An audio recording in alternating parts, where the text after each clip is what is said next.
আজকে আমরা আলোচনা করব পরবর্তী টপিক মাউন্ট ব্যাটেনের আলাপ আলোচনা, মাউন্ট ব্যাটেনের পরিকল্পনা, কিভাবে দেশভাগ হলো, কিভাবে ভারতবর্ষ স্বাধীনতা পেল। তো এক্ষেত্রে যতদূর আমরা আলোচনা করেছিলাম সেখানে আমরা লাস্ট ডিসকাস করেছিলাম যে ভারতে একটা গণপরিষদ গঠন করা হয় এবং ঠিক করা হয় গণপরিষদ একটা সংবিধান তৈরি করবে এবং সেই সংবিধান তৈরি করা হয়ে গেলে তারপর ব্রিটিশ সরকার ভারতকে স্বাধীনতা দেবে। এই পরিস্থিতিতে 1947 সালের যখন শুরুর দিকেরটা, সেই সময় ভারতবর্ষের রাজনৈতিক পরিস্থিতি প্রচণ্ড উত্তপ্ত হয়ে যায় যে ভারতকে কি স্বাধীনতা দেওয়া হবে, পাকিস্তানকে কি আলাদা করে দেওয়া হবে, কী রকম অবস্থা হবে, কোন কোন জায়গা ভারতে পড়বে, কোন জায়গা পাকিস্তানের অন্তর্ভুক্ত হবে, এগুলো নিয়ে নানা রকমের আলাপ আলোচনা চলতে থাকে। তৎকালীন ইংল্যান্ডের যিনি প্রধানমন্ত্রী ছিলেন ক্লিমেন্ট এটলি, তিনি বলেন যে 1948 সালের জুন মাসের মধ্যে ইংরেজরা ভারত ছেড়ে চলে যাবে, তিনি ক্ষমতা হস্তান্তর করে দেবেন। তো সেই উদ্দেশ্যেই 1947-এর 22শে মার্চ লর্ড মাউন্ট ব্যাটেনকে ভারতের ভাইসরয় বা শেষ গভর্নর জেনারেল হিসাবে নিয়ে আসা হয়। লর্ড মাউন্ট ব্যাটেনের একটাই উদ্দেশ্য ছিল, খুব দ্রুত ভারতীয়দেরকে ক্ষমতা হস্তান্তর করে দেওয়া হবে। তিনি আলাপ আলোচনা শুরু করেন বিভিন্ন দলগুলোর সঙ্গে, জাতীয় কংগ্রেস, মুসলিম লীগ, কমিউনিস্ট পার্টি, সবার সঙ্গে আলাপ আলোচনা শুরু করেন এবং তিনি বুঝতে পারেন যে মন্ত্রী মিশন আর কার্যকরী হবে না। যদিও মাউন্ট ব্যাটেন ভারতকে ভাগ করতে চাননি, ভারত আর পাকিস্তানে, কিন্তু তিনি বুঝে গিয়েছিলেন যে ভারত ভাগ না করলে ভারতকে স্বাধীন করা যাবে না বা ক্ষমতা হস্তান্তর করা যাবে না। সারা দেশ জুড়ে বিভিন্ন জায়গায় হিন্দু মুসলিমদের দাঙ্গা চলছিল, হাঙ্গামা চলছিল, সেগুলোকেও যদি বন্ধ করতে হয় তাহলেও ভারত ভাগ করতে হবে, নয়তো ভারত ক্রমশ গৃহযুদ্ধের দিকে এগিয়ে চলেছে। এই সময়টাতে জাতীয় কংগ্রেসের যারা নেতৃবৃন্দ ছিলেন, বিশেষ করে জওহরলাল নেহেরু, বল্লভভাই প্যাটেল, তারা মন্ত্রী মিশনের প্রস্তাব মেনে নেন, বা বলতে পারো সহজ কথায় তারা ভারত ভাগ করাটাকে মেনে নেন। কিন্তু আবুল কালাম আজাদ, গান্ধীজি, তারা কিন্তু একেবারেই ভারত ভাগটাকে পছন্দ করেননি। মোহাম্মদ আলী জিন্নাহ তো প্রথম থেকেই চেয়েছিলেন যে হ্যাঁ, আলাদা পাকিস্তান হোক, তিনিও মেনে নেন যে ভারত ভাগ হবে এবং হওয়াটাই তার কাছে সবচেয়ে প্রয়োজনীয়। তখন লর্ড মাউন্ট ব্যাটেন একটা পরিকল্পনা করলেন। কীরকম? তিনি ঠিক করলেন পুরো ভারতকে দুটো ভাগে ভাগ করবেন, দুটো ডোমিনিয়নে ভাগ করবেন, একটা ভারত, একটা পাকিস্তান। যে অঞ্চলগুলো মুসলিম প্রধান, সিন্ধু প্রদেশ, বেলুচিস্তান, পশ্চিম পাঞ্জাব, পূর্ব বাংলা, এগুলোকে নিয়ে পাকিস্তান তৈরি হবে। পাঞ্জাব আর বাংলাকে দুটো ভাগে ভাগ করা হবে। পাঞ্জাবের কোন অংশগুলো পাকিস্তানে যাবে আর বাংলার কোন অংশগুলো পাকিস্তানে যাবে সেগুলো ঠিক করা হবে। সেখান থেকে ঠিক করা হয় যে পশ্চিম পাঞ্জাব এবং পূর্ব বাংলা, এই দুটো অংশ পাকিস্তানের সঙ্গে জুড়ে যাবে। উত্তর পশ্চিম সীমান্ত প্রদেশ, আসামের শ্রীহট্ট, এগুলো যদি চায় তারা কোনো ডোমিনিয়ন মানে ভারত বা পাকিস্তানের সঙ্গে যুক্ত না হয়েও স্বাধীন থাকতে পারবে।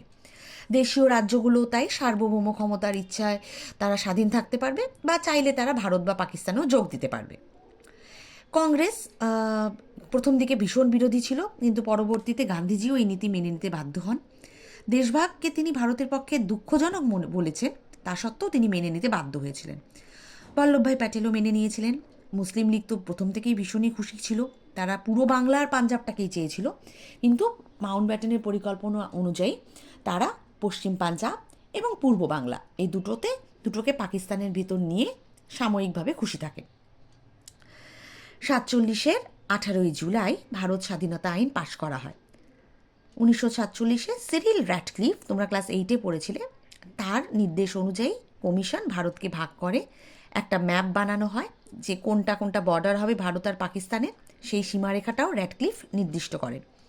1947-এর 15ই আগস্ট ঠিক করা হয় ভারত আর পাকিস্তান দুটো আলাদা রাষ্ট্র হবে। দুই রাষ্ট্র স্বাধীনভাবে নিজের নিজের আভ্যন্তরীণ বৈদেশিক বিষয় পরিচালনা করবে। মুসলিম প্রধান সিন্ধু প্রদেশ, বেলুচিস্তান, উত্তর পশ্চিম সীমান্ত, পশ্চিম পাঞ্জাব, পূর্ব বাংলা নিয়ে পাকিস্তান তৈরি হবে। ব্রিটিশ ভারত, পূর্ব পাঞ্জাব এবং পশ্চিম বাংলাকে নিয়ে ভারত তৈরি হবে। যতদিন দুই দেশের সংবিধান রচনা হবে না ততদিন ব্রিটিশ সরকার এগুলো দেখাশোনা করবে।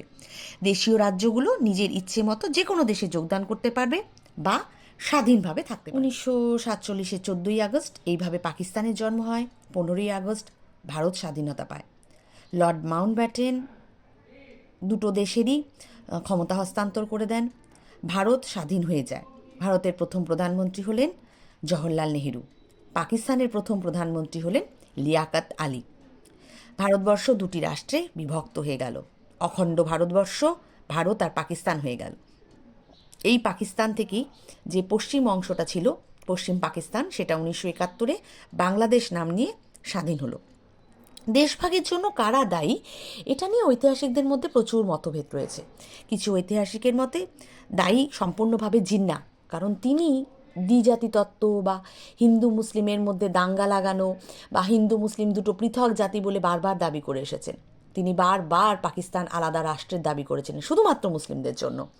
কিন্তু প্রথম দিকে জিন্নাও তাই ছিলেন না। তিনি জাতীয় কংগ্রেসের সমর্থক ছিলেন, সদস্য ছিলেন, তাকে হিন্দু মুসলিম ঐক্যের রাজদূতও বলা হতো। কিন্তু ধীরে ধীরে যখন মতিলাল নেহেরুর প্রস্তাব জাতীয় কংগ্রেস মানল না, তার সংশোধনী বিলগুলো যেটা পেশ করেছিলেন জিন্নাহ সেটা জাতীয় কংগ্রেস মানল না, তিনি যত দাবি করেছিলেন মুসলিমদের জন্য সেগুলো জাতীয় কংগ্রেস বা ব্রিটিশ সরকার মানল না, তখন জিন্নাহ পৃথক পাকিস্তান দাবি করলেন। ফলে জিন্নাহরও কিছুটা অবশ্যই দায় ছিল ভারত ভাগের ওপরে। ব্রিটিশদেরও দায়িত্ব ছিল। ব্রিটিশরা বরাবর হিন্দু মুসলিমের মধ্যে বিভাজন আর শাসন নীতি মানে ডিভাইড অ্যান্ড রুল পলিসিটাকেই সবসময় লাগু করতে চেয়েছিল। দুই সম্প্রদায়ের মধ্যে বিচ্ছিন্নতা থাকবে, দুজনে একে অপরের বিরুদ্ধে লড়াই করবে, আর ইংরেজ সরকার ভারত শাসন করবে। এই নীতি নিয়ে তারা চলতে চেয়েছিল। পাকিস্তান রাষ্ট্র যখন আলাদা হয়ে যাবে তাহলে ব্রিটিশদের কিছুটা হলেও মর্যাদা থাকবে। না হলে ব্রিটিশরা ভারতের দাবির কাছে হার মেনে দুটো আলাদা দেশ করে দিল, এটা তো মেনে নেওয়া ওদের পক্ষে কষ্টকর ছিল। সেই কারণেই ভারতকে ওরা ভেঙে দিয়ে আলাদা করে স্বাধীন করলো। এটা কিছুটা হলেও ব্রিটিশদের মর্যাদা কিন্তু রক্ষা পেল। কংগ্রেসেরও দায়িত্ব ছিল। কংগ্রেসের নেতারা প্রথম দিকে একেবারেই ব্রিটিশদের বিরুদ্ধে লড়াই করতে চাননি। পরবর্তীতেও ভারত বিভাজনের যখন দাবি ওঠে, নেহেরু, বল্লভভাই প্যাটেলের মতো নেতারা ভারতের বিভাজনটা খুব সহজেই মেনে নেন, যেটাও কিন্তু একেবারেই কাম্য ছিল না। ফলে ভারতের বিভাগ হওয়া, ভারত পাকিস্তান আলাদা হওয়া, এটার জন্য শুধুমাত্র জিন্নাহকে বা ইংরেজ সরকারকে দায়ী করলে হবে না, এটাতে ভারতের জাতীয় কংগ্রেসের প্রথম সারির নেতৃবৃন্দরাও ভীষণভাবে দায়ী ছিলেন। বহু ঐতিহাসিক, রজনীপাম দত্ত, সুমিত সরকারের মতো ঐতিহাসিকেরা ভারত বিভাজনের জন্য জাতীয় কংগ্রেসকেই দায়ী করেছেন। তারা জাতীয় কংগ্রেসকে বিশ্বাসঘাতক পর্যন্ত বলেছেন, কারণ জাতীয় কংগ্রেস খুব সহজেই এই সমঝোতা, এই ভারতের ভাগ হওয়াটাকে মেনে নেন, খুব সহজেই। গান্ধীজি কিছুটা আপত্তি জানিয়েছিলেন, কিন্তু তিনিও পরে মেনে নেন। এটা কোনো সাধারণ মানুষই সেই সময় ভালো মনে নেয়নি। তবে ডক্টর অমলেশ ত্রিপাঠী, ডক্টর বিপিনচন্দ্রের মতো ঐতিহাসিকদের মতে ভারত বিভাগ অনিবার্য ছিল। হয়তো কিছুদিন পরে হতো, কিন্তু হতোই। ভারত বিভাগ হওয়া ছাড়া, ভারতের ভাগ হওয়া ছাড়া কোনোভাবেই ভারত স্বাধীনতা হয়তো পেতে পারত না। এবং পরের দিকে এই যে আন্দোলনগুলো হয়েছিল, হিন্দু মুসলিমরাও যে অংশগ্রহণ করেছিল, সেগুলো তো জাতীয় কংগ্রেস সবসময় এই আন্দোলনে যোগও দেয়নি, সবসময় আন্দোলনকে সমর্থনও করেনি। যেমন নৌ বিদ্রোহ, যেমন আজাদিন বাহিনীর আন্দোলন, এগুলোকে জাতীয় কংগ্রেস সমর্থন করেনি। ফলে জাতীয় কংগ্রেসের দোষটা বা দায়টা কিন্তু অনেকটা বেশি ছিল। সেই কারণেই ঐতিহাসিকেরা এখনও পর্যন্ত বলে থাকেন যে ভারত বিভাগ হয়তো মানে অনিবার্য ছিল, কোনোভাবেই এটাকে এড়ানো যেত না। কিন্তু জাতীয় কংগ্রেস যদি প্রথম থেকেই উদ্যোগ নিত তাহলে হয়তো এটাকে এড়ানো গেলেও যেতে পারত। কিন্তু যাই হোক, ভারত ভাগ হয়েছে, ভারত স্বাধীন হয়েছে। ব্রিটিশ শাসনের 200 বছরের পরাধীনতার গ্লানি থেকে ভারতবাসী মুক্ত হতে পেরেছে, এটাই আমাদের কাছে বিশাল গৌরবের বিষয়।